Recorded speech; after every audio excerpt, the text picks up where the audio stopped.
అందరికీ నమస్కారం. Welcome to it's you TV. ప్రస్తుతం మనతో పాటు ఉన్నారు ప్రముఖ జ్యోతిష్కురాలు, జ్యోతిష్ విశారద, న్యూమరాలజీ విశారద, ములుగు రామలింగేశ్వర వరప్రసాద్ సిద్ధాంతి గారి ఏకైక కుమార్తె శ్రీమతి ములుగు శివజ్యోతి గారు. వారితో మాట్లాడి మరిన్ని విషయాలు తెలుసుకునే ప్రయత్నం చేసేద్దాం. అంతకంటే ముందు ఇటువంటి ఆధ్యాత్మికపరమైన వీడియోస్ కోసం ఇప్పుడే మన ఛానల్ని సబ్స్క్రైబ్ చేసుకోండి. నమస్కారం అమ్మా. నమస్కారం అండి. శ్రీ గురుభ్యో నమః. అమ్మ, ద్వాదశ రాశుల్లో చివరి రాశి మీనరాశి. వీళ్ళకి ఏ విధంగా ఉందమ్మా? వీళ్ళు ఏ దేవత ఆరాధన చేసుకోవాలి, ఏ అమ్మవారి పూజ చేసుకోవాలి ఇంట్లో చక్కగా? వీళ్ళైతే మాత్రం ఒక్క దేవి దేవతతోటి సరిపోదు వీళ్ళకి. జన్మరాశిలో శనేశ్వరుడు, వ్యయ స్థానంలో రాహువు, పంచమ స్థానంలో గురువు. వీళ్ళకి ఎలా ఉంటుంది అంటే రకరకాల సమస్యలు ఉంటాయి. అది వీళ్ళకేమో పట్టాన్ని నిద్ర పట్టదు, పగలంతా బద్ధకంగా అనిపిస్తుంటుంది, వెళ్తేనేమో పనులు జరగవు, రండి పనిస్తామంటారు, పనిస్తే డబ్బులు ఇవ్వరు, ఇలా రకరకాలుగా ఉంటాయి. కాబట్టి వీళ్ళకి కొంచెం అందరినీ కలుపుకొని పూజ చేసుకోవాలి. వీళ్ళకి కొంచెం కష్టంగా ఉందని మనం చెప్పలేం, కానీ బట్ కష్టపడ్డదానికి మాత్రం ప్రతిఫలాలను వీళ్ళు పొందగలుగుతారు. ఎందుకంటే పంచమ స్థానంలో గురువు ఉన్నారు, 6 కేతు ఉన్నాడు. రాబోయే రోజుల్లో పంచమ స్థానానికి కేతు వస్తాడు. కాబట్టి చక్కగా వీళ్ళు ఏదైతే పూజలు, నోములు, వ్రతాలు చేసుకుంటున్నారో మంత్రసిద్ధి అనేది జరుగుతుంది. మంత్రసిద్ధి అనేది జరుగుతుంది అంటే మనం పూజ చేసుకున్నాము, దానికి సంబంధించినటువంటి ప్రతిఫలం. అర్థమైందా? పూజ చేయటమేమో రాహు చేతిలో ఉంటుంది, పూజ తాలూకు ఫలితం ఇవ్వటమేమో కేతు చేతిలో ఉంటుంది.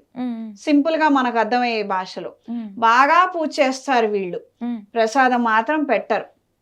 మహా అయితే చిన్న బెల్లం ముక్క, 2 జీడిపప్పులు పెడతారు అంతే. పొద్దున్న నుంచి సాయంత్రం దాకా అన్నిసార్లు స్తోత్రపారాయణ చేస్తారు, శ్రీ సూక్తం చదువుతారు. వీళ్ళకి అంత కాస్త పులగం కానీ పొంగల్ కానీ పెట్టడము, ఒక 2 పండ్లు నివేదన పెట్టడం చెయ్యి రాదనమాట. అంటే వీళ్ళకి కొసరు వెళ్ళిపోతుంది. మళ్ళీ ఈ ప్రసాదాన్ని వీళ్ళే మిగుల్చుకొని తింటారు భోజనం కింద. ఇది పంచితే ఖర్చు అయిపోతే మళ్ళీ వండుకోవాలి కదా, ఏదో ఒక థాట్ ప్రాసెస్, బద్ధకం వీళ్ళ చేతుల్లో నుంచి బయటికి వెళ్ళనివ్వడు ఆయన.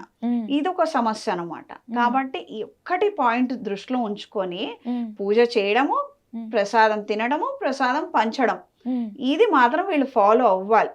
ఎందుకంటే వీళ్ళకి బద్ధకం వచ్చేస్తుంటుంది. శనేశ్వరుడు ఉన్నాడు కదా, ఆ పూజ చేసుకోవడమే అతి బద్ధకం మీద చేస్తారు. ఆ చేసిన తర్వాత ఆ పూజ చేసి ప్రసాదము ఇది చెయ్యాలా, నాకే ఇన్ని కష్టాలు వచ్చాయి అని వీళ్ళు ఇదే సన్నాయి నొక్కుతూ ఉంటారు. ఇదే పాట నడుస్తుంటుంది, మనం ఇది చేద్దాం, మనకి ఇది వచ్చింది, మన చేతిలో ఈ విద్య ఉంది, ఏదైనా ప్రయత్నం చేద్దాము అన్నది మాత్రం వీళ్ళకి ఏంటంటే ఆలస్యంగా తలుపు తడుతుంటుంది అనమాట. దెబ్బ తిన్న తర్వాత మాత్రం వీళ్ళకి ఇది తలుపు తడుతుంది. కాబట్టి వీళ్ళు గణపతి పూజ చేసుకోవాలి. తర్వాత వచ్చేసరికి ఐశ్వర్య ప్రాప్తి కోసము మహాలక్ష్మీదేవి పూజలు చేసుకుంటూ ఉండాలి.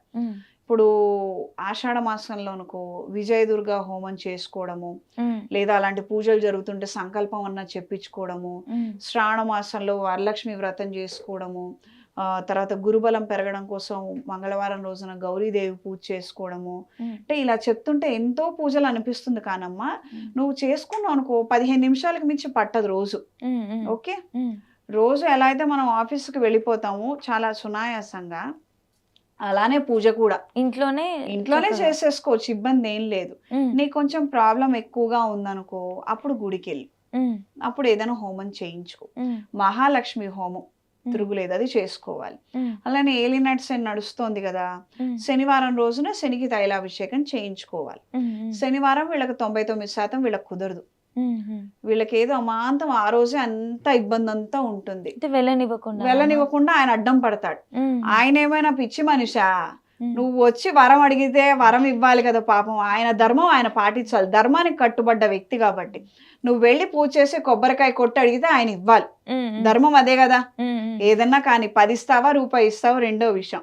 ఆయన ఏంటి చాలా తెలివిగా రానివ్వకుండా చూస్తుంటాడు. నేను చాలా మందిని గమనించండి, అష్టమ శని, అర్ధాష్టమ శని, ఏలినట్ శని, అప్పటిదాకా శివాలయంకి వెళ్ళొచ్చేవాళ్ళం అండి. మునుపటి వరకు ఈ పూజ చేసేవాళ్ళం, ఆ పూజ చేసేవాళ్ళం, ఏంటో మొదలైన దగ్గర నుంచి ఏం చేయడం లేదండి, చేయడానికే కుదరదు వీళ్ళకి. వీళ్ళకి ఏంటంటే ఎన్నో పనులు వచ్చేస్తుంటాయి. మనకి శనేశ్వరుడు బాగున్నాడా బాలేడా అని అంటే ఎవరికైనా కానీ మామూలుగా శనివారం రోజు నీకు పీస్ ఆఫ్ మైండ్ ఉందా లేదా, నీకు పీస్ ఆఫ్ మైండ్ ఉంది అని అంటే ఆయన పాజిటివ్ గా ఉన్నారు అని అర్థం. నీకేంటో గజిబిజి గందరగోళంగా ఉంది, టెన్షన్గా ఉంది. ఇలా ఒక శనివారం కాదు 10 శనివారాలు ఇలానే ఉంది. ఒకటి అనుకున్న అది కాల, ఇంకోటి ఏదో జరుగుతోంది, వాళ్ళెవరో వస్తారనుకున్నా వాళ్ళు రాలా, ఇలా జరిగిందనంటే ఆయన ఏదో తిరగాసు పెడుతున్నారని అర్థం. మనం వెంటనే అలర్ట్ అయిపోయి ఏవైనా ధార్మిక కార్యక్రమాలు, ఎన్జిఓస్, సేవా కార్యక్రమాలు, ఇవే ధర్మం పట్టుకొని నువ్వు వేలాడితే చాలు ఆయన అనుగ్రహం ఇస్తాడు. అర్థమైందా? మనం ఏమీ తీసుకోవద్దు. మన సంతకం పెట్టేది ఉంటే పెట్టాము, నమస్కారం పెట్టాము, అయిపోయింది. మన జీతం మన వాళ్ళు ఇవ్వాల్సిన వాళ్ళు ఇస్తారు. బయట వాళ్ళ దగ్గర నుంచి నువ్వు రూపాయి ఆశించకుండా నువ్వు చేస్తే చాలంత మాత్రం. వీళ్ళకి శనివారం కుదరదు కదా, మరి ఏంటి సంగతి? వారంలో ఏదో ఒక రోజు చేసుకోవచ్చు, తప్పేం కాదు ప్రస్తుతానికమ్మా. అర్థమైందా? ఇప్పుడు నాకేదో అనారోగ్యం వచ్చింది, డాక్టర్ అందుబాటులో లేరు, ఈ పూట రాత్రి గడవడానికి నేను మెడికల్ షాప్కి వెళ్ళి మందులు తెచ్చి వేసుకోవచ్చు. అర్థమైందా? ఎమర్జెన్సీ రూమ్లోకి పరిగెత్తేంత సివియారిటీ ఏం లేదు. రేపు పొద్దున కానీ డాక్టర్ రారు కాబట్టి ఈ రాత్రి అది ముదరకుండా ఉండటానికి నేను ఏదో కంట్రోల్ చేసుకోవచ్చు. ఓకేనా? ఇది ఎక్సెప్షన్ కేసు ఇది. అలానే మిగతా రోజులు వెళ్ళి ఆయన్ని ఇబ్బంది పెట్టద్దు. శనివారం అంటే శనివారమే.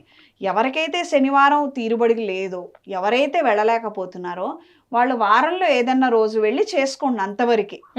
అది ఇలా చెయ్యండి. సాయంత్రం పూట ఖచ్చితంగా అమ్మవారికి సంబంధించిన స్తోత్ర పారాయణ వినటం. వీళ్ళు వినటం మీదే శ్రద్ధ పెట్టాలి. వీళ్ళకి వినబుద్ధి కాదు.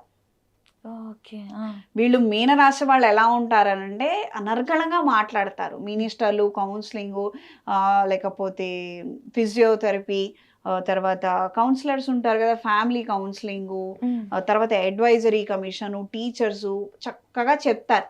వీళ్ళని వినమంటే వీళ్ళకి ఎంత విసుకొస్తుందని అంటే, వీళ్ళ చేతిలో ఉన్నటువంటి స్వీట్ లాక్కుంటే మనకి ఎంత ఇదిగా ఉంటుందో, పిల్లవాడికి ఎలా ఇబ్బందిగా ఉంటుందో వీళ్ళకి అంత ఇబ్బందిగా ఉంటుంది.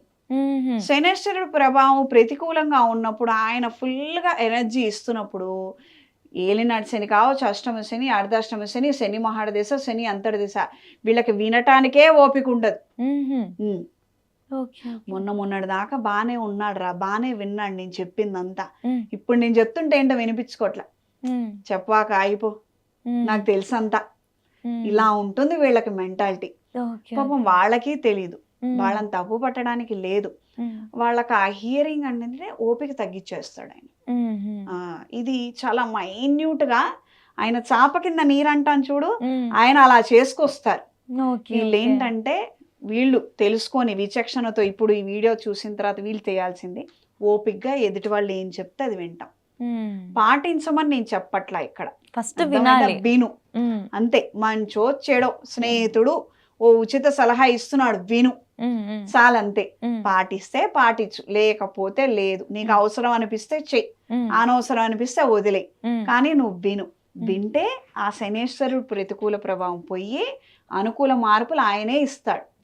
అంటే నీకు ఓపిక పెరిగింది కదా, అది కావాలి మనకి. కాబట్టి సాయంత్రం పూట ప్రదోషకాల సమయంలో, అంటే 5-5:30 తర్వాత ఎప్పుడైనా కూడా, ఇంటికి 9-10 వెళ్ళే వాళ్ళు ఉంటారు కదా, అది నిమిత్తం చెప్తున్నా, కాసేపు 10-15 నిమిషాలు ఏదైనా రామాయణం కానీ మహాభారతం కానీ వింటే మంచిది. చదవటం వీళ్ళకి అంత అవసరం లేదు, వినాలి. వీళ్ళు ఏదైనా వెళ్తున్నారు, ఆఫీస్కి వెళ్తున్నారు, గంట ప్రయాణము, ఊరికే ఖాళీగా కూర్చోవడం ఎందుకు? ఆ పాట ఈ పాట బదులు అమ్మవారి పాటలు విన్నా ఒక పుణ్యం, పురుషార్థం. దీనివల్ల వీళ్ళకి చక్కగా నిద్ర పడుతుంది.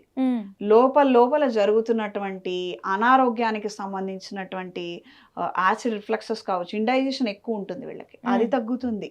ఆరోగ్యం బాగుంటుంది, తిన్న ఆహారం ఒంటికి పడుతుంది, ఊబకాయం రాదు, పుష్టిగా ఉంటారు, బలహీనతల్లో నుంచి బయటపడతారు. అర్థమైందా? ఇప్పుడు భోజనం చేస్తున్నారు అనుకో, అన్నపూర్ణాదేవిని తలుచుకుంటే చాలు, ఓపిక ఉంది, ఒక 5 నిమిషాలు తీరుకుందంటే శ్లోకం చదువుకోవచ్చు. లేదా భోజనం చేసేటప్పుడు అన్నపూర్ణాదేవిని చక్కగా తలుచుకొని చేశారనుకో, వీళ్ళకి ఇండైజెషన్ పోతుంది. ఎందుకనంటే నైట్ షిఫ్ట్లు చేస్తున్నారు తల్లి, సాయంత్రం నుంచి మధ్యాహ్నం నుంచి ఎప్పుడో మొదలవుతుంది ఆ డ్యూటీ. కొంతమంది రాత్రి అంతా లేచే ఉంటున్నారు. మరి వాళ్ళకి పగలు పని చేసుకొని ఈ తీరు విధానంలో వాళ్ళకు ఉన్నట్టుగా డైజెషన్ సిస్టమ్ ఉండదుగా, మారిపోతుంది కదా. బట్ అలా చెయ్యొద్దు, ఇలా ఉండాలని మనం చెప్పలేం. వృత్తి ధర్మం, ప్రస్తుతం పరిస్థితి, కాబట్టి ఏం చెయ్యాలి అందులో, ఇలా చేసుకుంటే మంచిది. ఖచ్చితంగా అమ్మ, చాలా చక్కగా తెలియజేశారు. ధన్యవాదాలు అమ్మా.